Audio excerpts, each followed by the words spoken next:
안녕하세요. 오늘도 사연 살롱을 찾아주셔서 감사합니다. 얼마 전 둘째를 출산한 30대 주부예요. 여자는 출산을 앞두면 친정엄마 생각이 난다고 하잖아요. 하지만 전 조금 달랐어요. 둘째 출산을 앞두고 시어머니 생각이 그렇게 나더라고요. 시어머니하고 사이가 좋았냐고요? 아니요. 오히려 그 반대였어요. 서로 눈만 마주쳐도 으르렁거리고 주방에서 같이 음식이라도 만들라 치면 10분도 안 돼 투덕거리기 일쑤였죠. 오죽하면 동네 사람들이 우리 고부를 보고 쌈딱 고부라고 불렀겠어요. 근데 희한한 건 서로 간에도 잘 싸우지만 둘이 편을 먹으면 더 잘 싸운다는 거예요. 남편과 제가 결혼을 할 수 있었던 것도 바로 이런 이유 때문이었고요. 남편한테 제 얘기를 듣던 순간부터 시어머니는 저와의 결혼을 반대했어요. 제 나이가 너무 어렸던 탓도 있지만 무엇보다 제가 놀던 애라는 게 이유였죠. 남편과 저는 검정고시 학원에서 만났어요. 남편은 국어 강사였고 저는 학생이었어요. 사실 제가 학창시절에 좀 놀았거든요. 중2 때 엄마 아빠가 이혼을 하시면서부터 공부를 포기하고 비슷한 처지의 친구들이랑 몰려다녔어요. 그러면서 사고도 많이 치고 결국 고2 때 자의 반 타의 반으로 자퇴를 했죠. 세상 어디에도 절 잡아주는 어른은 없었어요. 엄마는 이혼 뒤 연락이 끊겼고 아빠는 젊은 여자랑 재혼해 사느라 저한테는 신경조차 써주지 않았었거든요. 학교 선생님들은 교실에서 절 어떻게든 쫓아내는 데에만 혈안이 된 사람들 같았어요. 제 사정이나 얘기는 듣고 싶어 하지 않았죠. 하루빨리 자퇴서에 도장 찍고 학교 밖으로 나가기만을 강요했어요. 그 정점을 찍은 게 고2 담임이었죠. 어느 날 고2 담임이 그러더군요. 넌 썩은 글 같은 애야. 같은 상자에 든 애들까지 썩어버리기 전에 골라내야 하는 그런 존재. 그러니까 대학 갈 친구들 방해하지 말고 넌 나가서 네 하고 싶은 대로 하고 살아. 어차피 글러먹은 인생이니까. 그 말에 뚜껑이 열린 저는 자퇴서를 냈어요. 그리곤 속으로 결심했죠. 내가 반드시 대학에 들어간다. 대학 들어가는 날 합격증 들고 너 꼭 찾아올 테니까 그때까지 선생직 그만두지 말고 자리 지키고 있어라. 그날부터 저는 공부를 시작했어요. 검정고시 학원에 등록해 정말 죽을 만큼 열심히 공부했죠. 그때 제 곁에서 힘이 되어준 사람이 지금의 남편이에요. 제 꿈을 지지하고 버팀목이 되어준 첫 어른이었죠. 그렇게 3년 동안 공부에만 매달린 저는 2년 만에 검정고시를 패스하고 다음에 수능을 봐서 인서울 4년제 대학에 합격을 했어요. 남들이 보기엔 별것 아닌 일이겠지만 제 인생에 있어선 천지가 개벽할 만큼 엄청난 사건이었죠. 저는 대학에 합격했지만 고2 때 담임을 찾아가진 않았어요. 왜냐고요? 제 합격을 통해 전 글러먹은 인생이 아니란 걸 이미 증명한 셈이니까요. 그리고 썩은 귤은 제가 아닌 그 선생이란 것도요. 그런 썩은 애 풀풀 나는 인간이 내가 찾아간다고 해서 반성을 하겠어요? 아니면 사과를 하겠어요? 오히려 자기 덕분에 대학 들어간 줄이나 알라는 망언이나 해댔겠죠. 그래서 그런 일에 시간 쓰느니 차라리 내 인생에 도움이 됐던 사람을 찾아가 감사 인사를 하는 게 낫겠다고 생각했어요. 바로 검정고시 학원 강사였던 남편이요. 합격 소식을 들은 남편은 저보다 더 기뻐했어요. 잘 버텼다고, 기특하다고 제 머리를 쓰다듬어 주었죠. 그 분위기 탓이었을까요? 전 그동안 꾹 참아왔던 제 마음을 고백해버렸어요. 좋아한다고요. 그랬더니 글쎄 남편 얼굴이 굳어버리더라고요. 그럴만도 했죠. 12살이나 어린 제자가 갑자기 들이대니까 얼마나 황당했겠어요. 그래서 전 쌤, 뭘 또 그렇게 놀라요? 여자한테 대시 처음 받아봐요? 하긴 그러니 그 나이 먹도록 여자친구가 없지. 암튼 쌤은 제가 찜했으니까 앞으론 절 좀 여자 보듯 해주세요. 계획에 없던 선전포고를 한 저는 그날 이후 남편한테 뒤지지 않는 사람이 되기 위해 또다시 열공 모드에 돌입했어요. 그러면서도 짬짬이 남편을 찾아가 대시를 했고 대학을 졸업할 무렵이 되어서야 드디어 남편과 사귀게 되었죠. 지금에 와서 생각해보면 내가 몇 년간이나 그렇게 목을 맬 정도로 내 남편이 대단한 남자였나 싶기도 하지만요. 그 이후 2년 정도 연애를 했어요. 그러는 사이 저는 남편이 일하는 학원에 수학 강사로 취직을 했고 얼마 뒤 남편은 당시 원장이던 선배로부터 학원을 인수해 검정고시 학원 원장이 되었죠. 한 직장에서 매일 보는 건 좋은데 늘 붙어있다 보니 따로 데이트는 안 하게 되더라고요. 친구들은 남친이랑 남이섬에 갔네, 강남 유명 레스토랑에 가서 칼질을 했네, 이러는데 전 늘 남편이랑 교무실에서 김밥이나 떡볶이 같은 분식이나 먹고 있고. 근데 그땐 그런 대로 좋았어요. 내 인생에서 처음 내 편을 갖게 된 기분에 취해 살았으니까요. 하지만 결혼 얘기가 오가면서부터 또 다시 전 상처를 받게 됐어요. 시어머니께서 결혼을 반대하셨거든요. 남편도 난감해 하더라고요. 그래서 제가 어머님을 직접 찾아뵙고 설득해 보겠다고 했죠. 사실 제 남편이 사람도 좋고 다 좋은데 좀 흐릿해요. 무대뽀 정신이 부족하다고 할까?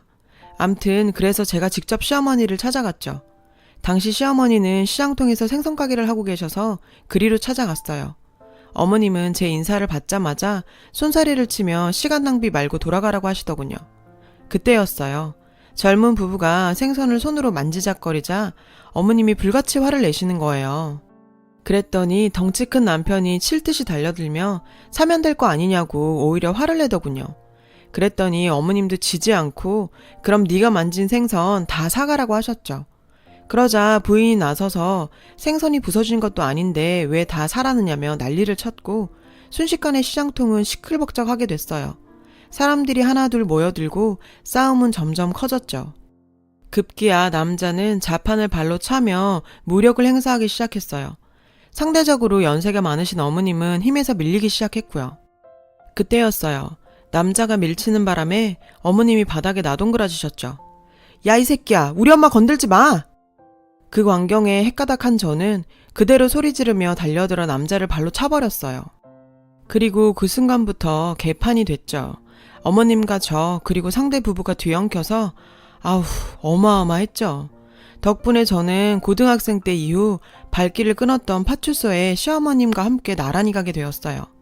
알고 보니 어머님은 그 동네 쌈딱으로 유명하시더라고요. 어머님을 보자 경찰이 대뜸 아이고 아주머니 또 오셨어요. 이러더라고요. 암튼 그날 싸움은 남자가 먼저 저희 어머님을 밀쳤기 때문에 그쪽이 80%, 저희가 20% 책임을 지기로 하면서 끝이 났어요. 파출소를 나오면서 전 어찌나 창피하던지 이 결혼은 이렇게 물 건너 갔구나 했죠. 그런데 그래도 네가 놀던 애라 그런가 의리는 있구나. 조만간 상원이 통해 연락할 테니 그땐 멀쩡한 얼굴로 보자. 전 그렇게 몸빵으로 결혼 승낙을 받았어요. 제 얘기를 들은 남편은 배꼽을 잡고 웃더군요. 그리곤 마치 예언처럼 자기랑 우리 엄마 은근히 케미가 잘 맞겠는걸? 이러는 거 있죠. 그리고 그 말은 정말 실현이 됐어요. 어머님과 전 그 시장통에서 알아주는 우주 최강 명콤비 싸움딱이 됐거든요. 남편이 그러더라고요. 저랑 시어머니는 전생에 부부였을 거라고. 그렇게 싸우면서도 합이 잘 맞으니 말이에요. 그런데 2년 전 어머님이 미국 사는 아주버님네를 따라 미국으로 가시면서 쌈딱 콤비의 신화는 깨져버렸어요. 사실 이 과정에서 저와 어머님 사이는 완전히 벌어졌고요. 시집와서 5년간을 저는 시어머니를 모시고 살았어요. 저라고 남편이랑 단 둘이서 꿀 떨어지는 신혼을 보내고 싶지 않았겠어요. 그래도 어머님 생각해서 같이 살기로 했던 건데 그간의 정은 어디 가고 어쩜 뒤도 안 돌아보고 가세요? 그렇게 가시고는 2년째 연락도 없으세요. 저희가 연락을 해도 그때마다 주무신다거나 아주버님이랑 마트 가셨다거나 암튼 이런저런 핑계로 저희 전화도 피하셨죠. 아무리 오매불만 기다려왔던 큰아들네랑 살게 돼서 좋으시다지만 그래도 저희한테 너무하신 거 아니에요? 그래서 저도 그땐 전화도 안 했어요. 그참에 연 끊고 살 마음으로요. 그런데 그러던 어느 날이었어요. 삼겹살을 사러 정육점에 갔는데 정육점 아주머니가 그러시는 거예요. 얼마 전 시고모님이 입원해 계신 포천 어느 요양병원에 갔었는데 거기서 저희 어머님이랑 똑 닮은 분을 봤다고요. 혹시 자기 시어머니 미국 보내드린 게 아니라 요양병원에 보낸 거 아냐? 기가 막혔죠. 저희 부부가 작당에서 시어머니를 요양병원에 강제 입원시킨 것처럼 말하더라고요. 그래서 남의 집 일이라고 함부로 짓거리지 말라고 한 소리 해주고 나왔어요. 그런데 집에 와서도 자꾸 그 말이 걸리는 거예요. 지난 2년 동안 어떻게 매번 저희가 전화를 할 때마다 주무시거나 마트를 가시죠? 그래서 그날 밤 정육점 아주머니한테 들은 얘기를 남편한테 했어요. 그리고 남편을 시켜 큰 집에 전화를 해보라고 했죠. 이번에도 형님이 전화를 받더라고요. 남편은 정중하게 어머님이랑 통화 좀 할 수 있겠냐고 물었죠. 그랬더니 이번에도 형님은 어머님이 주무신다고 말하는 거예요. 그래서 전 전화기를 빼서 들고 어머님을 깨워서라도 바꿔달라고 소리쳤어요. 그랬더니 형님은 무식하게 굴지 말라며 안 바꿔주시더라고요. 무식해요? 2년 동안이나 부모랑 연락이 안 되는데 어떤 자식이 가만히 있겠어요? 형님, 어머님 안 바꿔주는 이유가 있는 거 아니에요? 자꾸 이렇게 어머님이랑 통화 못하게 막으시면 저희 당장 미국으로 가요? 그럴까요? 그러자 형님은 마음대로 해보라며 전화를 끊었어요. 전 남편한테 당장 미국행 비행기표 알아보자고 그랬어요. 그랬더니 남편이 그러더군요. 제발 그만 좀 해. 어떻게 넌 늘 그렇게 감정대로 움직이니? 전화를 못 바꿔줄 때는 다 그럴 만한 이유가 있겠지. 아무런 형이랑 형수가 어머님을 두고 거짓말을 하겠니? 그리고 당신 임신 8개월째야. 그 몸으로 어떻게 비행기를 타? 그러니까 쓸데없이 분란 일으키지 말고 제발 우리 좀 조용히 좀 살자. 남편은 결혼해서 처음으로 저한테 화를 냈어요. 전 그날 밤새 한숨도 못 자고 뜬 눈으로 지새웠죠. 그리고 다음날 아침 일찍 정육점으로 갔어요. 아줌마, 그 요양병원 포천 어디라고 했죠? 정육점 아주머니한테 요양병원 주소를 알아냈어요. 만삭의 몸으로 차를 끌고 포천으로 내려갔습니다. 너무 외진 곳에 있어서 알고 가지 않으면 찾지도 못하겠더라고요. 병원에 들어가 어머님 성함을 대고 환자를 찾아봤지만 글쎄 없다는 거예요. 그래서 역시 정육점 아주머니가 잘못 본 모양이다 생각하고 돌아서려는데 저 멀리서 싸우는 소리가 들리지 뭐예요. 그 목소리는 분명 저희 시어머니였어요. 전 간호사에게 지금 싸우고 있는 저분 누구냐고 물었죠. 그랬더니 환자 정보는 함부로 알려줄 수 없다며 돌아가라더군요. 전 하는 수 없이 돌아서는 척 하다가 간호사들이 방심하는 틈을 타 복도를 내달렸어요. 어머님, 저예요, 승혜. 어머님, 여기 계시죠? 어머님! 목이 터져라 어머님을 불렀어요. 저는 필사적으로 달렸지만 무거운 몸 때문에 얼마 못 가 간호사들한테 붙잡혔죠. 그렇게 질질 끌려 나오는데 병실에서 한 노인이 나오는 거예요. 하얗게 샌 머리에 깡마른 몸으로 말이죠. 맙소사, 정말 우리 어머님이었어요. 승혜야. 어머님은 절 보시자 눈물이 그렁한 눈으로 간호사들한테 소리치셨어요. 이 망할 놈의 새끼들이 어디 감히 내 며느리를 건드려. 당장 놔라 이 썩을 놈들아. 어머님은 녹슬지 않은 실력으로 욕설을 퍼부으시며 제게 다가오셨어요. 전 그런 어머님을 보자 눈물이 터져버렸어요. 어머님, 이게 뭐예요? 왜 이렇게 늙었어? 완전 할머니 됐잖아. 너무도 변해버린 어머님 몰골에 기가 막히고 화가 나서 한참을 엉엉 울었어요. 입술을 꽉 깨물고 눈물을 참던 어머님도 끝내 울음을 터뜨리셨죠.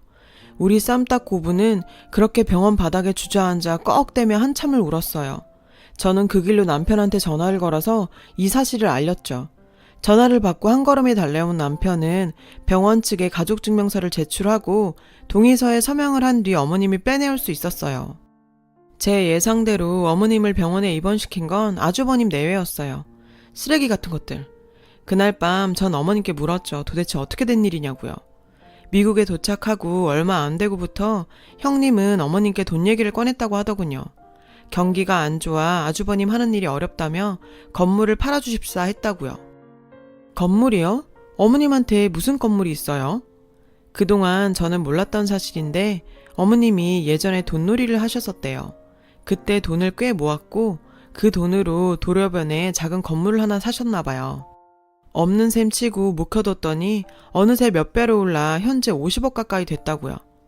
헐, 몰랐어요. 시장 통해서 생선 팔며 100원짜리 하나에 목청 높이시는 분이 50억짜리 건물을 가지고 계시다니. 암튼 어떻게 알았는지 형님은 하루가 멀다 하고 어머님께 건물을 팔아달라 닥달을 해댔고 어머님은 안 된다고 그건 줄 사람이 따로 있다고 버티셨대요. 어르고 달래도 시어머님이 꼼짝도 안 차 형님은 본성을 드러내더래요. 언제부턴가 아주머님 몰래 어머님을 굶기고 대놓고 폭언을 일삼았나 봐요. 아주버님 오실 시간에 맞춰서 집안을 난장판을 만들어 놓곤 옷을 찢고는 그게 다 어머님이 한 짓이라고 거짓말을 했다고요.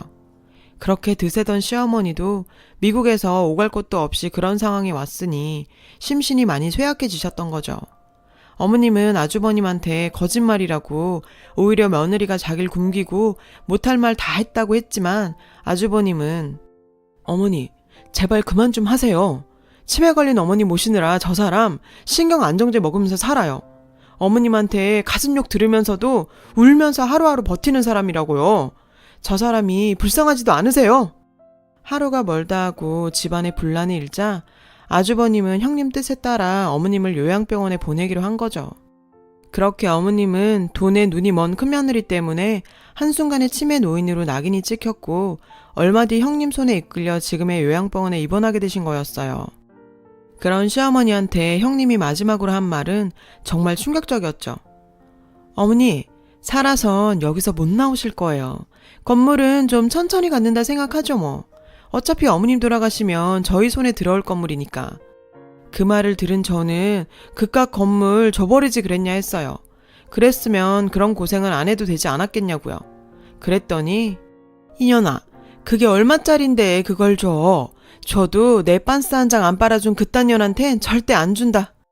죽을 때 지고 갈 거예요. 그러다 거기서 지도새도 모르게 죽었으면 어떡해요. 큰아들이 같이 살자니까 뒤도 안 돌아보고 가더니 쌤통이다. 내가 그때만 생각하면 진짜 어머님이랑 말도 섞기 싫어요.